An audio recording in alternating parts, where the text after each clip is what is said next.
দ্বারিকা নগর ডুবে যাওয়ার গল্প ভগবান শ্রীকৃষ্ণের মৃত্যুর পর যুদ্ধের শেষে যখন কৌরবদের পরাজয় ঘটে এবং পাণ্ডবরা রাজ্য পান, তখন শ্রীকৃষ্ণ তার জন্মভূমি দ্বারিকা নগরের ফিরে যান। সেই সময় দ্বারিকাবাসীরা ভগবানের উপস্থিতিতে অত্যন্ত সমৃদ্ধ ছিল, কিন্তু কিছু বছর পর যাদব বংশে এক অভিশাপের ফলে ধ্বংসের সূত্রপাত ঘটে।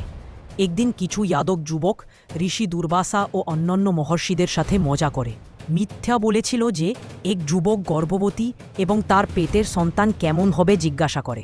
ঋষিরা রুষ্ট হয়ে বলেন, এই গর্ভ থেকে এক লৌহদণ্ড জন্ম নেবে যা তোমাদের বংশ ধ্বংস করবে।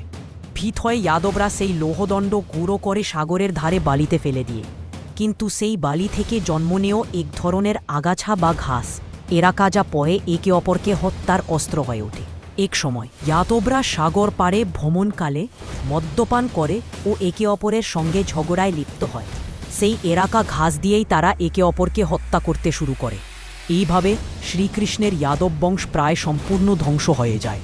এরপর শ্রীকৃষ্ণ বনে চলে যান এবং সেখানে এক ব্যাধের শিকারী হাতে অনিচ্ছাকৃতভাবে